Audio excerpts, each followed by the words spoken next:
Amigos e amigas, estamos começando o nosso programa Pergunte e Responderemos pela TV Canção Nova. É um programa, o próprio nome já está dizendo, você pergunta e nós responderemos dentro daquilo que a igreja nos ensina. Se é uma pergunta que não é diretamente sobre a religião, a gente dá uma opinião, ok? Aí fica com a opinião quem desejar.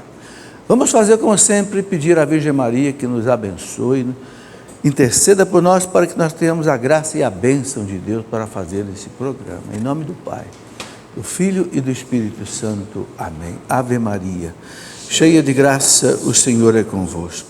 Bendita sois vós entre as mulheres. Bendito é o fruto do vosso ventre, Jesus. Santa Maria, Mãe de Deus, rogai por nós, pecadores, agora e na hora de nossa morte. Amém.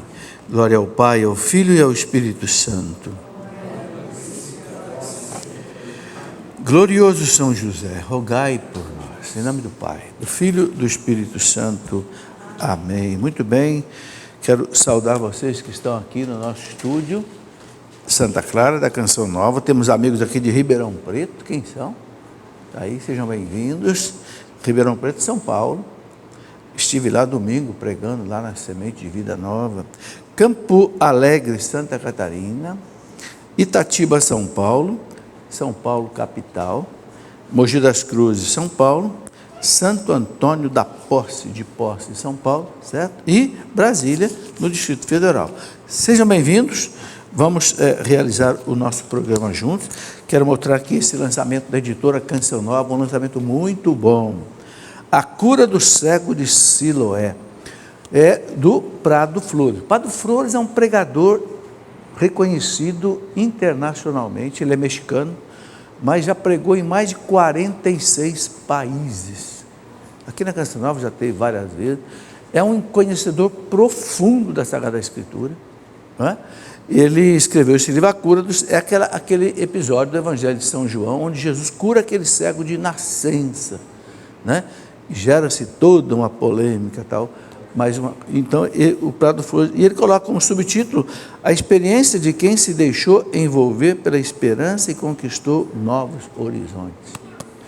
O Prado Flores é altamente recomendado. É um pregador internacional, conhecedor profundo da Sagrada Escritura, e a editora Canção Nova está lançando aqui esse livro dele. Tá?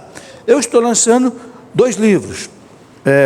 A Reforma Protestante, porque está completando esse ano 500 anos em que houve a separação das igrejas protestantes da igreja católica em 1517, com aquele brado, né, do monge católico agostiniano Lutero. Né? Então é importante entender o que aconteceu. Por que nós temos hoje tantas denominações protestantes? O que foi a raiz disso? Por que os príncipes alemães apoiaram Lutero contra a igreja? Por que houve aquele problema das indulgências? Por que houve, né, as 95 teses que Lutero afixou na porta da igreja de Wittenberg contra a doutrina católica, negando os sacramentos, negando uma porção de coisa? Por que ele foi excomungado pelo Papa Leão X? Enfim, conhecer essa história, ok? Não é para fazer nenhuma briga com os nossos irmãos separados, de jeito nenhum. É um fato histórico. Eu sou professor de História da Igreja, né, aqui na Canção Nova, na Teologia. Então, é um livro sobre história. Esse livro, foram 40 anos, é um livro sobre meus 40 anos de casado. Por que eu escrevi esse livro? Pode parecer uma coisa meio chata, né?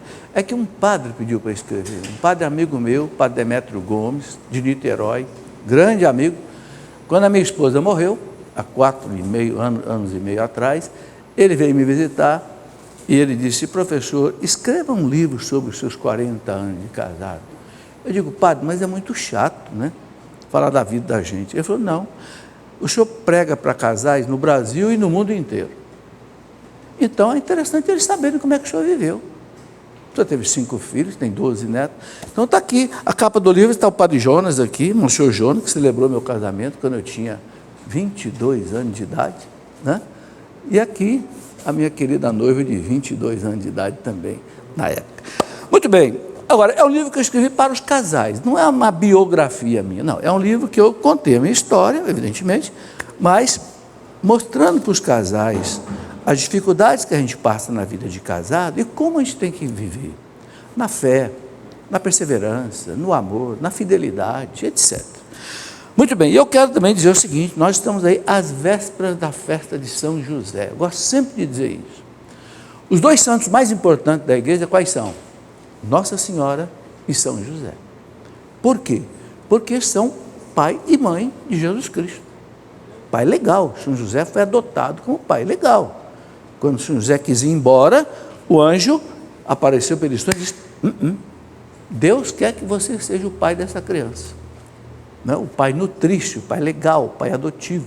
Tanto é que as pessoas diziam, né? Ele não é o filho do carpinteiro? Não é? Nossa Senhora, quando encontrou Jesus perdido lá no templo, aos 12 anos de idade, disse, meu filho, por que você fez isso? O teu pai e eu estávamos aflitos te procurando.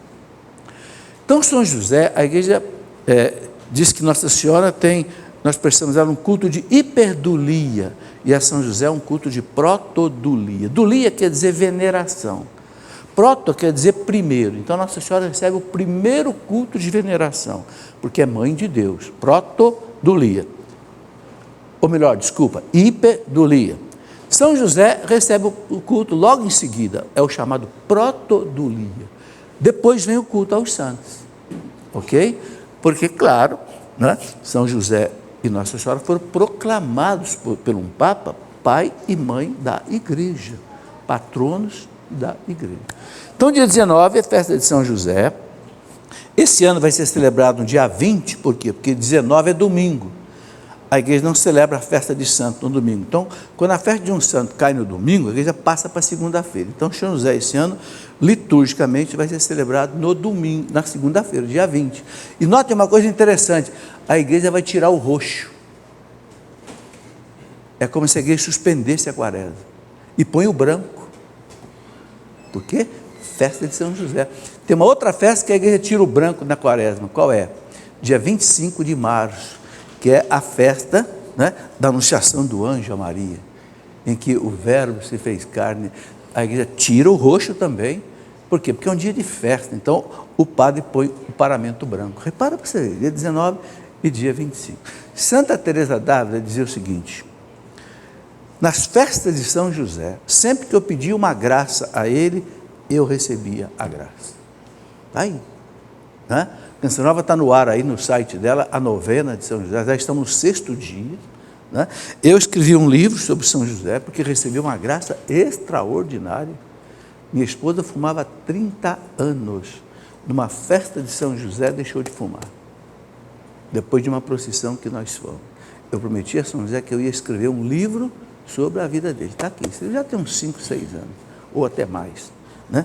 Muito bem, vamos aqui às perguntas que já estão aqui comigo. Tem uma pergunta aqui, acho que da plateia, que pergunta o seguinte, o que a igreja diz sobre acupuntura e homeopatia? Veja bem, assuntos de medicina, a igreja não se pronuncia. Por quê? Porque não é a seara da igreja, não é, como diz o povo, a praia da igreja. A igreja fala de religião e de moral. Então a igreja deixa que a medicina se pronuncie. A medicina, pelo que eu sei, o Conselho Federal de Medicina reconheceu como prática legal tanto a acupuntura quanto a homeopatia. Então a igreja não se opõe. Agora, a igreja quer o seguinte, que seja realmente medicina pura, não haja mistura de esoterismo, ocultismo, outras coisas, entende? Medicina pura, prática médica pura, sem mistura com outras coisas, né, que não sejam medicina. Aí a igreja, nesse caso, não é que a igreja aprova, a igreja não se opõe, a igreja respeita a medicina. Muito bem, quando começou a igreja protestante? A pergunta do Mauro, que é de Pará de Minas. Ô Mauro, a igreja protestante começou exatamente em 1517, quando Lutero, um monge agostiniano da cidade de Wittenberg, na Alemanha, ele rompeu com a igreja católica, né? Aí surgiram os luteranos, que depois se desdobraram, né? Aí foram desdobrando, depois dos luteranos surgiram os calvinistas, depois dos calvinistas lá, com Zwinglio, né? Surgiram outros, depois aí a coisa foi se desdobrando. Hoje são, segundo o Dr. Scott Hahn, que era presbiteriano, agora é católico, o Dr. Scott Hahn me disse que hoje são cerca de 30 mil denominações protestantes diferentes. É o que a gente sabe. Bom, esse livro que eu acabei de mostrar aqui, né, eu conto com detalhes o que foi tudo isso, a Reforma Protestante. Tá? Muito bem. É uma pessoa que pediu para não ser identificada, a gente respeita, não quer ser identificado. Mandou pelo Facebook a seguinte pergunta: sabemos bem o que significa a teologia da libertação dentro da igreja. Por qual razão o Vaticano ainda não acabou com esse movimento ainda? Olha, os papas João Paulo II e Bento XVI, eles atuaram bem claro quanto à teologia da libertação. A teologia da libertação de cunho marxista. Porque tem uma teologia da libertação boa, diz o Papa João Paulo II, uma teologia da libertação de acordo com o magistério da igreja. Mas a marxista, que fomenta a luta de classe, que fomenta, não é, uma espiritualidade vazia, esta João Paulo e Bento XVI excluíram. Eu escrevi um livro sobre isso, aliás, eu não escrevi, eu organizei, né? Está aqui, ó. Tanto é que está escrito aqui org quer dizer organizador. Eu simplesmente compilei uma série de artigos de bispos, de cardeais, e o primeiro artigo é exatamente do Papa Bento. O Papa Bento, quando ele era ainda cardeal, ele escreveu essa matéria. Eu vos explico o que é a teologia da libertação de ordem marxista. E aqui o Papa Bento coloca todos os erros da teologia da libertação. Então, coloquei aqui no primeiro capítulo desse livro exatamente para mostrar, e é realmente uma coisa muito séria. O Papa Bento XVI diz que é a pior heresia que já houve na igreja. A teologia da libertação de cunho marxista. Por quê? Porque ele fala assim, a teologia da libertação revira o cristianismo no avesso. Entende? Ou seja, mantém todos os nomes, reino de Deus, catequese, liturgia, mas tudo com uma chave nova, uma hermenêutica diferente, uma interpretação diferente. Então, cria um falso cristianismo, mas com os mesmos nomes do cristianismo verdadeiro. É onde confunde as pessoas. É muito séria essa questão. Ok? João Paulo II diz, há uma teologia da libertação que liberta a pessoa do pecado. Essa é boa. Mas a teologia da libertação marxista, que só quer a promoção social, política e econômica, através de luta de classes, né? Claro, o marxismo ele é ateu. O marxismo é uma coisa terrível. O comunismo gerou mais de 100 milhões de mortos. Então, essa aí é condenada pela igreja. Ana, não diz aqui a cidade, a pergunta dela é a seguinte: um padre diocesano pode batizar uma criança, filho de pais umbandistas e frequentadores de terreiro? Veja, a igreja diz o seguinte: qualquer criança pode ser batizada. A criança não pode carregar a culpa dos seus pais. Agora, vejam bem, esse assim, é o lado doutrinário. Agora, o lado pastoral. A igreja só quer batizar uma criança quando ela tem garantia que a criança vai ser educada na fé do Cristo e da igreja. Então, a igreja tem que perguntar para os pais e para os padrinhos se aquela criança vai ser educada na fé do Cristo e da igreja. Então, o Papa Francisco tem dito, pode batizar uma criança filha de mãe solteira, pode, desde que a igreja tenha a garantia, exige que os pais e padrinhos façam curso de batismo, exatamente para entender o que é isso. Então, doutrinariamente, teoricamente, não há impedimento para batizar nenhuma criança. Pastoralmente, a igreja exige essas condições, ok? Uma pessoa também que pediu para não ser identificada. Estou passando por um problema muito sério. Há um tempo descobri que minha esposa está com um envolvimento afetivo com um colega de trabalho. Não sei até que ponto chegou esse envolvimento. Desde então não consigo me aproximar dela afetivamente e nem perdoar a situação. O que devo fazer? O que deve fazer é conversar com a sua esposa com muita clareza. Nós somos casados, prometemos no altar a Deus fidelidade um ao outro, até a morte, até que a morte nos separe. O que está acontecendo? Tem alguma coisa? Não tem? Sabe, tem que esclarecer, não pode tampar o sol com a peneira, tá? Colocar as coisas às claras, entendeu? Eu penso que é isso que vocês precisam fazer, com amor, com carinho, mas com sinceridade, né? Hélio Tortola, de Jandaia do Sul, no Paraná. Ele pergunta o seguinte: será que poderia substituir a palavra Pôncio Pilatos pela palavra peso dos meus pecados? Bom, ele está se referindo ao credo, né? Quando Cristo fala, foi crucificado sob padeceu Pôncio Pilatos. Ele pergunta se pode trocar Pôncio Pilatos pelos nossos pecados. Bom, o Cristo foi condenado por Pôncio Pilatos. Pôncio Pilatos tinha poder, né, de libertar Jesus da morte. Claro. Pilatos foi que entregou Jesus para ser morto, porque ele era a autoridade romana que mandava ali em Jerusalém. Agora, a igreja ensina que Cristo foi crucificado pelos nossos pecados. Ele se entregou a essa situação, que como Deus, Cristo poderia evitar tudo isso. Cristo não evitou tudo isso, porque ele queria pagar a justiça divina, o preço dos nossos pecados, com o valor da vida dele, que é um valor infinito, porque os nossos pecados ferem a majestade infinita de Deus. Então isso precisava ser reparado.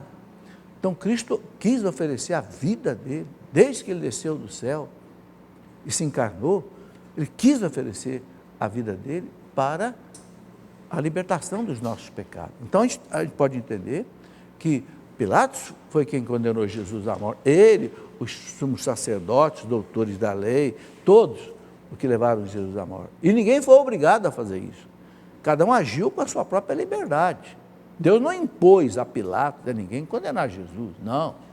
Deus aproveitou a maldade deles e transformou a morte de Cristo, né, na reparação das nossas ofensas, a majestade infinita de Deus, de onde então nós conseguimos o perdão dos pecados. É isso que a teologia nos ensina, ok? Outra pessoa que pede para não ser identificada. Professor, o que a igreja fala sobre pornografia?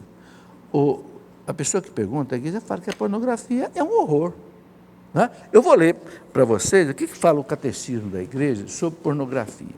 No parágrafo 2354, sabe, eu quero ler, porque tem gente achando que pornografia não tem mal nenhum, não.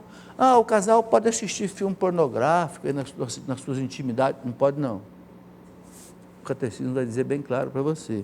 Olha aqui, 2354. O que quer dizer aqui o catecismo? A pornografia consiste em retirar os atos sexuais, reais ou simulados, da intimidade dos parceiros para exibi-los a terceiros de maneira deliberada. Ela ofende a castidade porque desnatura o ato conjugal, doação íntima dos esposos entre si, atenta gravemente contra a dignidade daqueles que a praticam.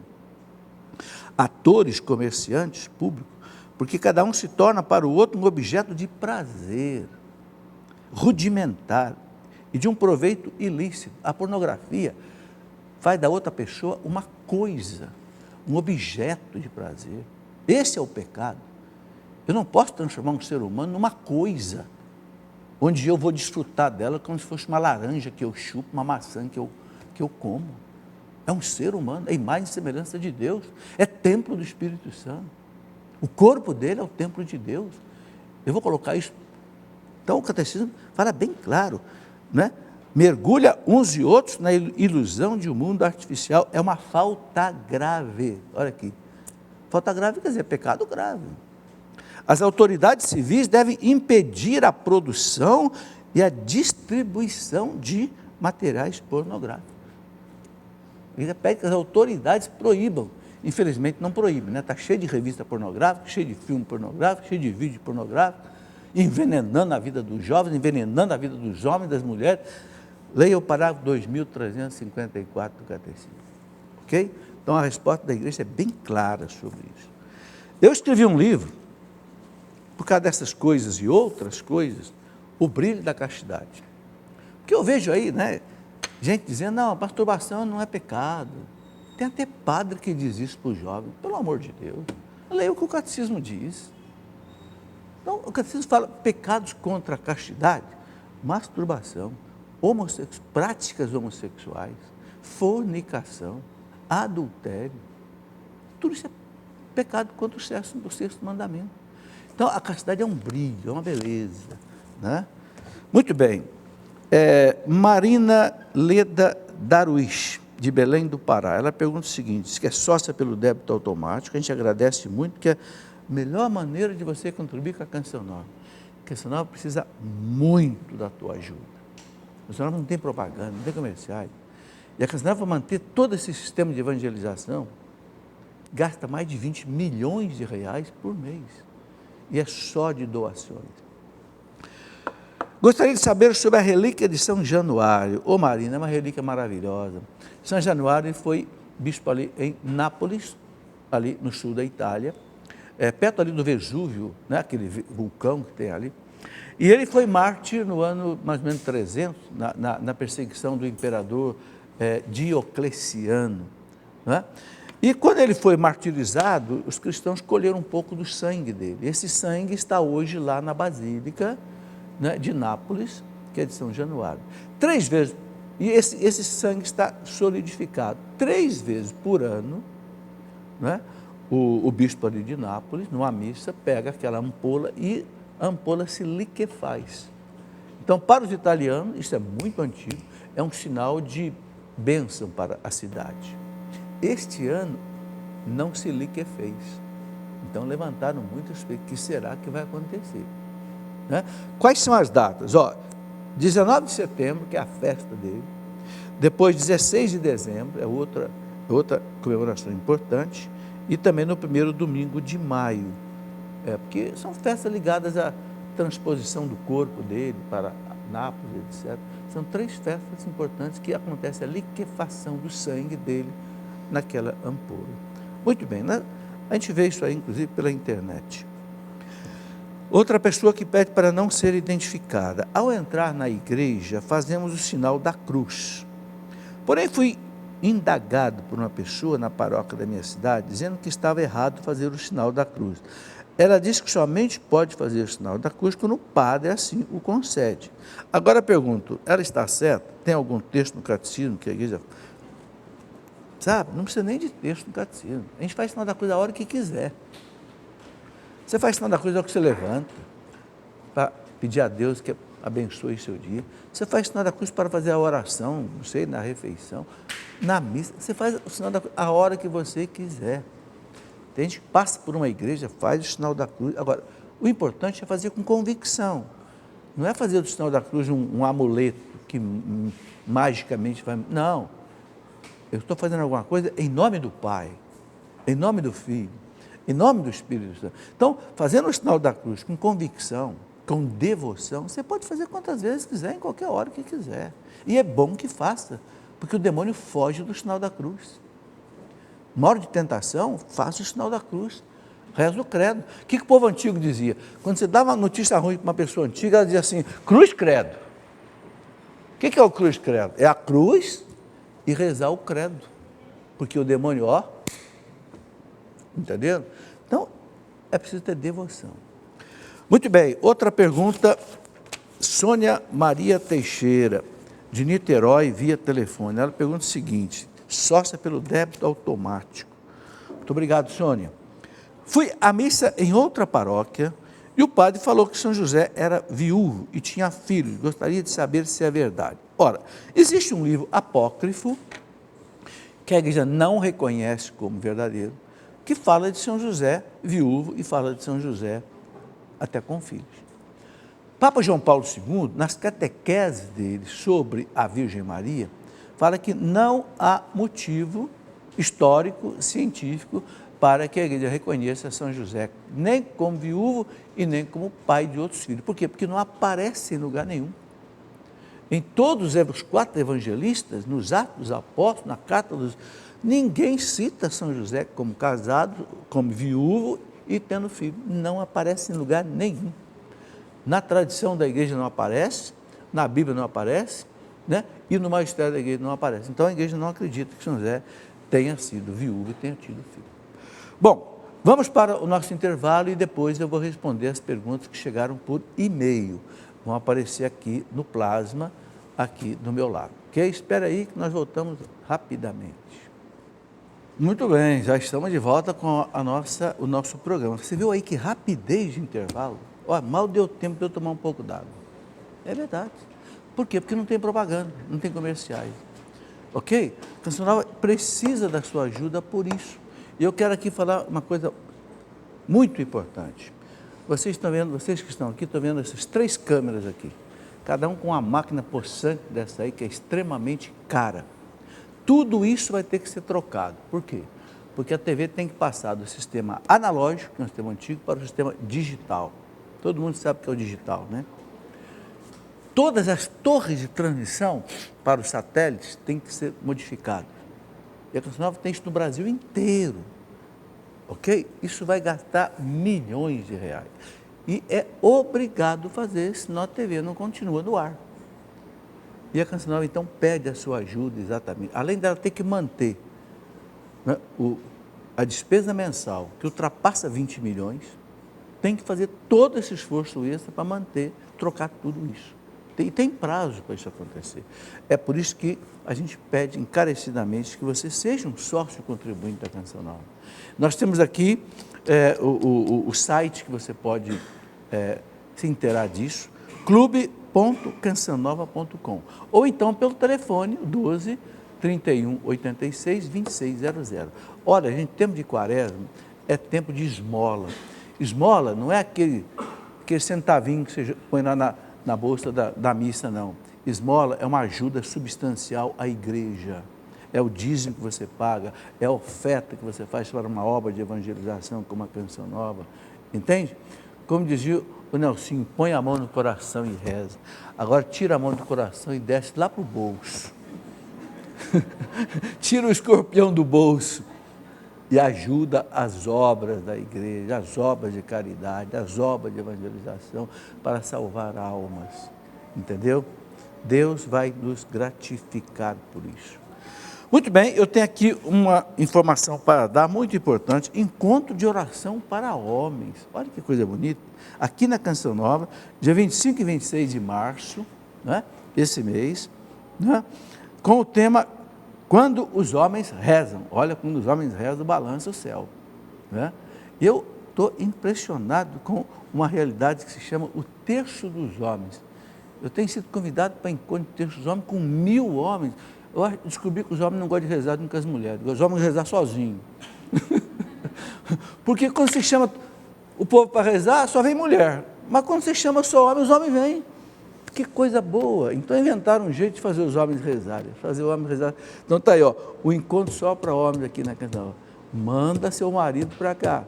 25 e 26 de março aqui na Canção Nova. Tudo bem. Bom, rapidamente quero mostrar aqui alguns livros que nos ajudam na quaresma. Nós estamos na quaresma, né? Então, São Paulo diz assim, não deixa passar a graça de Deus em vão. Quando a igreja marca um tempo de graça aqui na terra, o céu marca também. Porque Jesus prometeu para Pedro e os apóstolos, que vocês ligarem na terra, eu ligo no céu. Então, se a igreja definiu que a quaresma é um tempo de graça, o céu está com as comportas abertas, mas é preciso a gente fazer a nossa parte. Então, olha, um livro muito importante, por que confessar? Como confessar? Ninguém pode atravessar a quaresma sem confessar. Tem que fazer uma boa confissão. A igreja chama de confissão geral. O que é aquela confissão geral? Que você faz um bom exame de consciência. Aí você pode usar aí os pecados capitais, pode usar os 10 mandamentos. Aqui eu coloco um questionário para você fazer um exame de consciência. Como fazer um exame? Aí uma boa confissão, não esconder nada, se arrepender dos pecados, ter o propósito de não querer pecar, cumprir a penitência com o padre, entendeu? Para chegar à Páscoa com o coração limpo e receber então a graça de Deus. Gente, Deus está pronto para habitar qualquer coração. Deus só não habita um coração, o coração sujo. Pode ser um coração pobre, rico, analfabeto, ignorante, mas se for limpo, Deus entra nele, ok? As 7 palavras de Cristo na cruz, aquele sermão, né, das 7 palavras, né? Jesus na cruz, meu Deus, por que me abandonaste? Né? Depois ele diz, né? Pai, perdoai, eles não sabem o que fazem. Fala para o bom ladrão, ainda hoje você vai estar no paraíso comigo. Aí vem Nossa Senhora ali com São João, mulher, eis aí teu filho, filha, eis aí a tua mãe. Aí Jesus diz, tenho sede. É sede de almas, dizem os santos doutores da igreja, sede de alma. Né? tudo está consumado, consumatum est, cumpri tudo, Pai. Agora, nas tuas mãos eu entrego o meu espírito. Então, essas 7 palavras, né, é uma meditação maravilhosa que a gente pode fazer na Quaresma, tá? Outro livro maravilhoso para a Quaresma, A Paixão de Cristo segundo o cirurgião. Esse cirurgião aqui, Pierre Barbet, francês, durante 25 anos, ele estudou a Paixão de Cristo anatomicamente, em laboratório e à luz do Santo Sudário. Ele fez, inclusive, crucificação de cadáveres, autorizado. Aqui está, ele mostra as fotos de todas as experiências dele.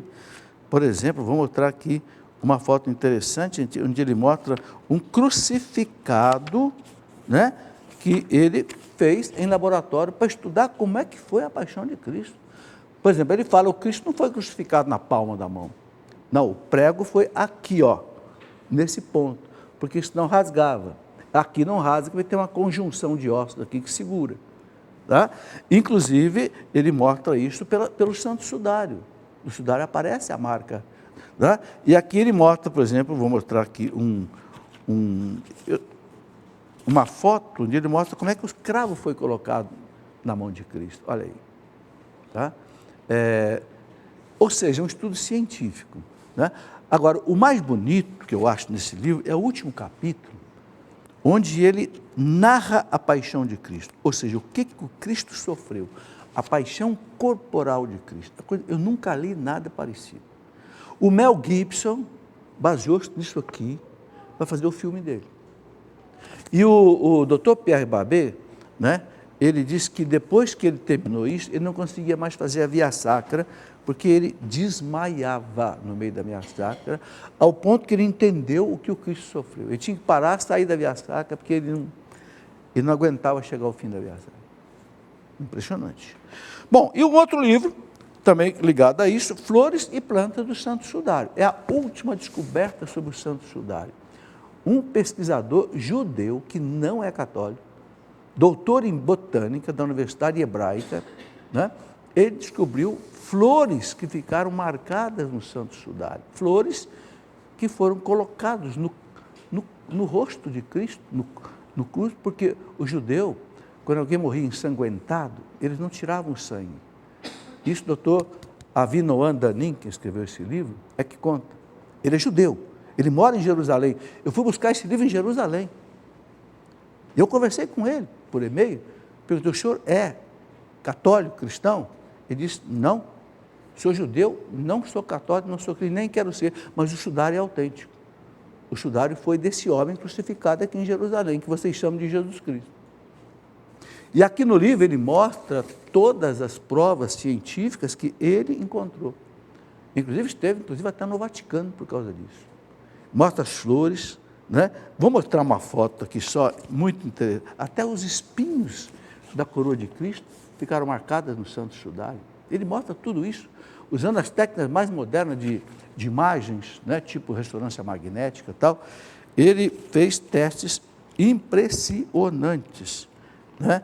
Por exemplo, ele mostra como é que foi a coroa de Cristo. Foi assim, ó. Foi um capacete de espinhos que feriram 72 vezes a cabeça do Cristo. Cristo teve 72 perfurações. Quer dizer, é um estudo científico de um doutor em botânica, com muitos livros, mas eu quero mostrar uma foto aqui, vale a pena a gente ver essa foto. Ele mostra o seguinte, as flores que foram colocadas no rosto de Cristo e que ficaram marcadas no sudário. E são flores que ele diz que só dão em Jerusalém e no tempo da Páscoa. Gente, é a primeira vez que eu vejo, eu já li muito livro sobre o Santo Sudário, mas é a primeira vez que eu encontrei um livro escrito por alguém que não é católico, e que é judeu, que não acredita que o Cristo é o Messias, mas que prova cientificamente, né, que o sudário é de Cristo. Cadê a foto que eu quero mostrar? Está aqui, essa foto, olha, dá um close aqui, vocês estão vendo, no sudário, essas manchinhas vermelhas, são flores que foram colocadas no rosto de Cristo. Vendo aí? E aqui ele mostra, numa outra imagem, essas flores. Sabe, um doutor da universidade, da Unesp, acho que, se não me engano, em Araras ou São Carlos, é que trouxe esse livro para mim. Um doutor em botânica, um brasileiro, amigo meu, que trouxe esse livro, disse: professor, precisa publicar esse livro. Porque é a primeira vez que um homem está aqui, doutor Avino Andanim, é a primeira vez que alguém que não é católico, mas que é doutor em botânica, dá uma prova dessa para a igreja. É impressionante. Bom, vamos aqui às nossas perguntas. É pecado uma pessoa se separar, mesmo que ela já tenha feito de tudo para salvar seu casamento? Depende. Pode não ser pecado. O Código de Direito Canônico aceita, em alguns casos, a separação. Um casal está a ponto de matar o outro. Um está destruindo o outro. É melhor separar. É a separação física, sem o quê? Extinguir o vínculo matrimonial.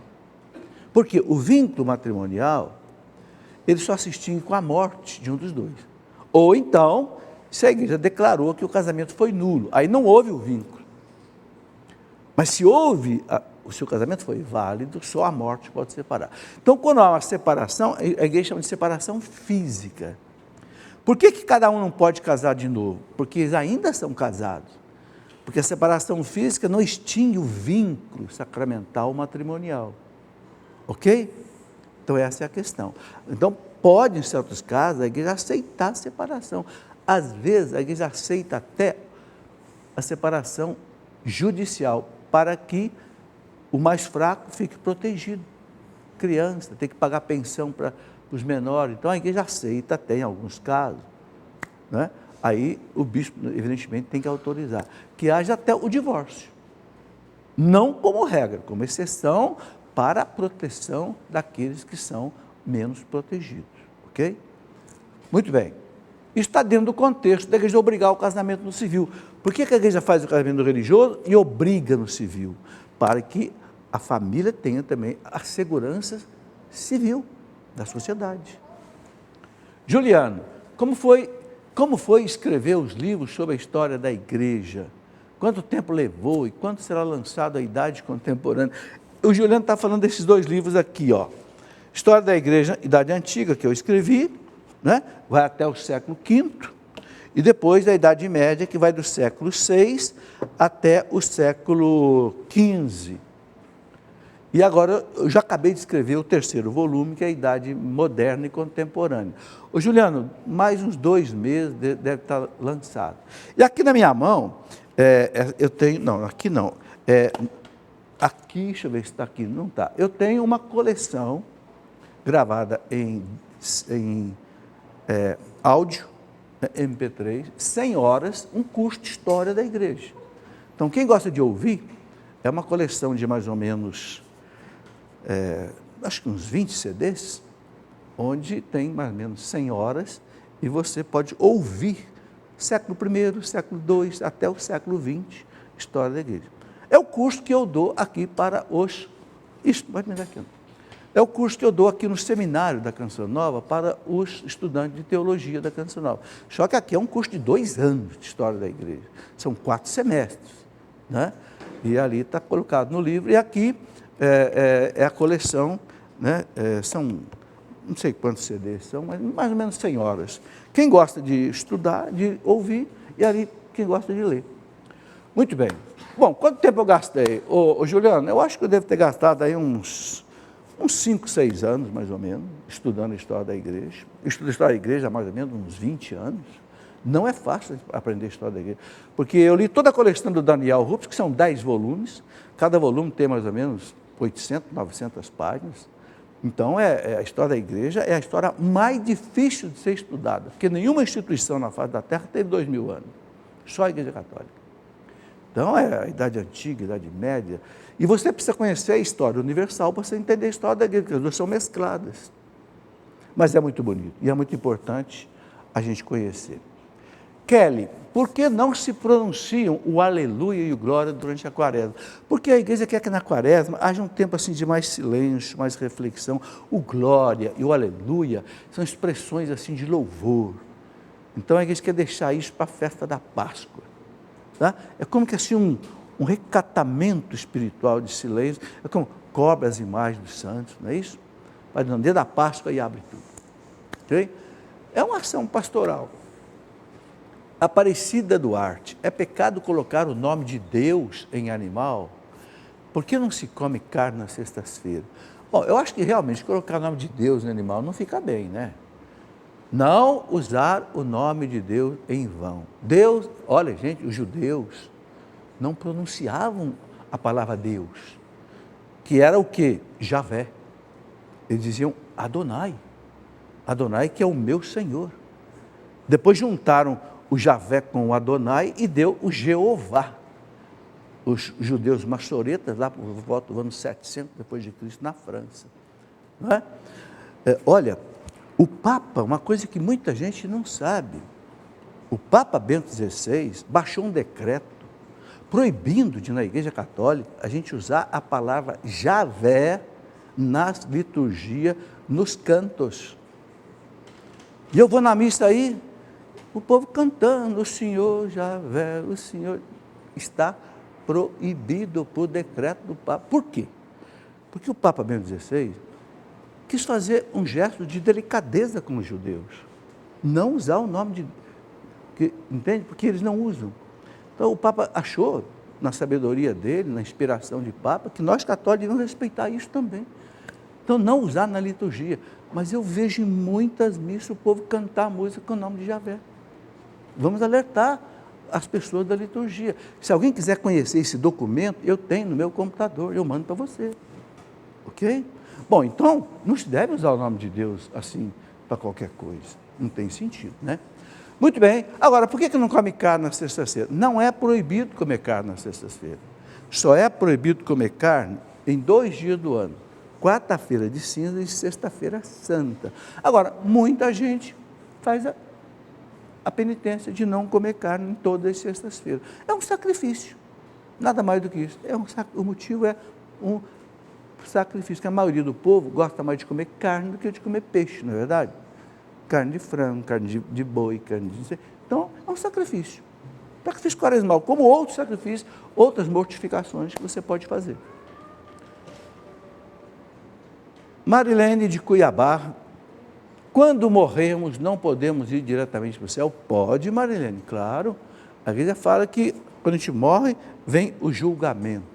Hebreus 9, 27. Está determinado que cada um morra uma única vez, em seguida vem o julgamento, né? O juízo particular.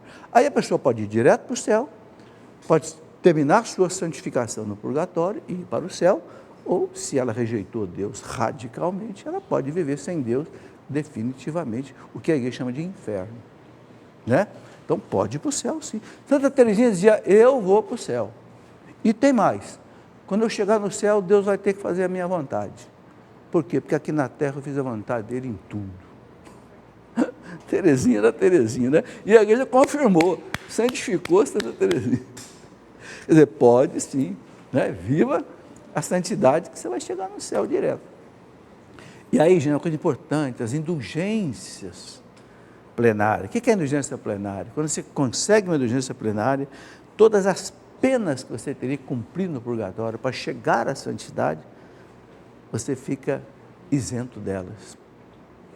O que precisa para ganhar uma indulgência? Primeiro, uma boa confissão. Você pode fazer uma vez por dia, hein? Uma boa confissão. Não precisa ser confissão todo dia, não. Uma confissão pode valer por vários dias, até a necessidade de uma outra confissão.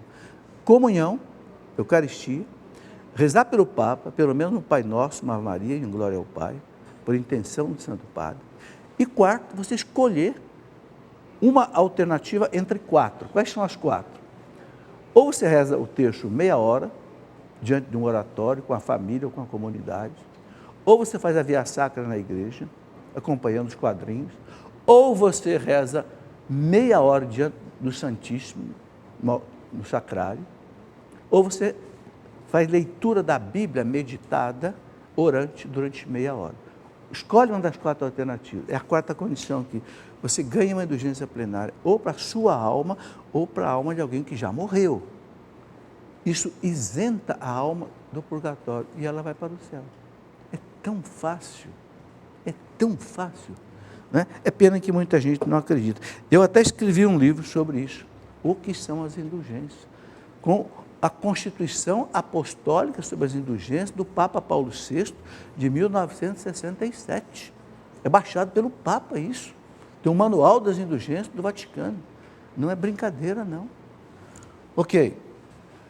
Ramar Oliveira, devemos guardar o sábado ou o domingo? Qual a fundamentação bíblica? O Ramar é o domingo para nós. Por quê? Porque os apóstolos guardavam o domingo. Por quê? Porque o domingo é o dia que o Cristo ressuscitou. O sábado é o domingo da antiga lei, do Antigo Testamento. A igreja diz que o domingo, o 8º dia, é o primeiro dia da nova criação, a criação que o Cristo restaurou com a sua ressurreição. Por isso que os apóstolos celebravam a missa no domingo. E você quer ver a prova? Eu vou te mostrar. Está aqui. Atos dos Apóstolos, capítulo 20, versículo 7. A gente encontra aí o seguinte, olha aqui. Atos 20, 27. Está aqui, ó. No primeiro dia da semana. O que é o primeiro dia da semana? O domingo. O segundo dia da semana é a segunda-feira. Aí vem a terça-feira. Então, o primeiro dia da semana, né? Estando nós reunidos para partir o pão. O que é o partir o pão? Eucaristia. Então, a igreja celebrava a missa no domingo. Paulo, que havia de viajar no dia seguinte. Outra citação, na carta aos Coríntios, né? Primeira carta de São Paulo aos Coríntios, capítulo 16, no versículo 2, São Paulo diz assim: no primeiro dia da semana, cada um de vós ponha de parte o que tiver podido poupar, para que não esperem a minha chegada para fazer as coletas. Quando é que se fazia a coleta? Na missa, no primeiro dia da semana. Então os apóstolos aprenderam com Cristo que a repetição ou a celebração da ceia, a missa, devia ser no primeiro domingo, ou seja, no dia da ressurreição. Essa é a fundamentação católica que a igreja ensina. Gabriela Madeira, de Dom Eliseu, no Pará. Sou casada há 1 ano e 5 meses no civil. Agora decidimos nos casar no religioso. Posso usar véu branco? Pode, claro. Não tem nenhum impedimento, não. Agora, faça uma boa confissão, sabe? Porque o fato de casar só no civil e viver a vida conjugal é um estado que não está de acordo com a lei de Cristo.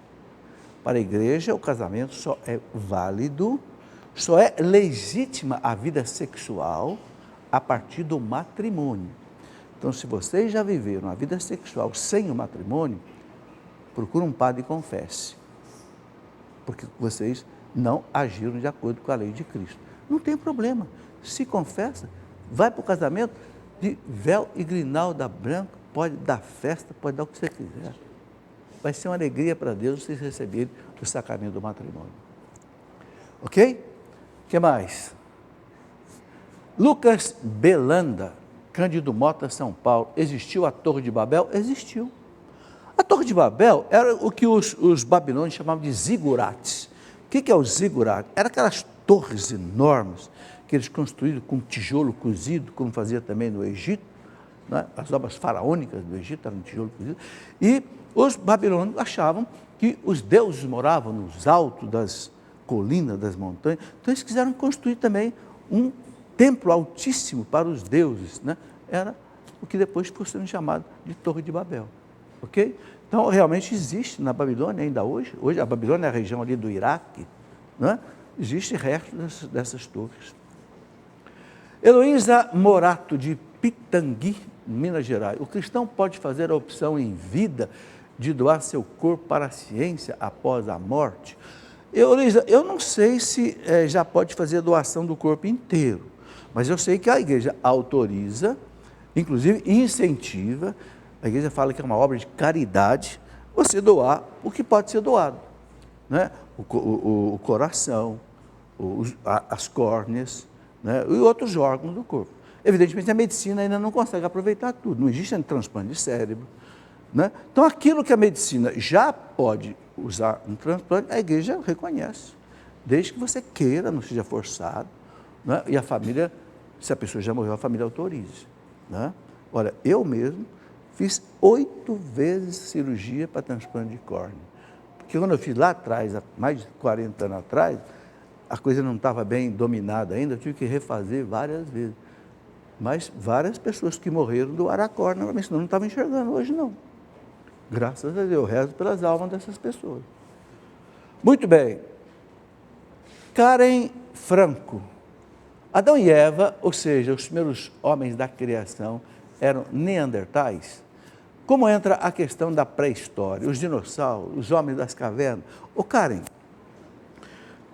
o homem de Neandertal e o Pithecanthropus erectus são os mais antigos fósseis humanos que foram encontrados. Eu li essa semana na internet que descobriram o fóssil humano mais antigo, não sei se foi no Canadá, de 400 mil anos atrás. Um crânio de um ser humano, de 400 mil anos atrás, que eles acreditam ser do homem de Neandertal. Agora, ninguém sabe quando foi Adão e Eva. Adão e Eva pode ter sido há 1 milhão de anos atrás, ou mais, porque houve evolução. Então, a ciência está estudando isto. Né? Não sabemos ainda o que foi. Agora, dinossauros existiram, foi um animal que foi extinto, por quê? Porque a Terra foi atingida por um enorme meteorito, que abalou a Terra, extinguiu a condição de vida dos dinossauros. Então, eles acabaram, mas não há dúvida que os dinossauros existiram. É ciência, é paleontologia, os fósseis deles estão aí, e não há dúvida nenhuma. Tá?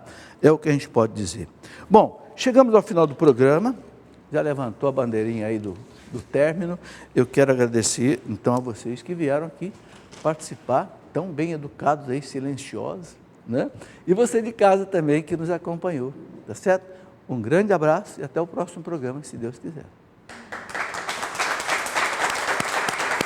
Deus seja louvado.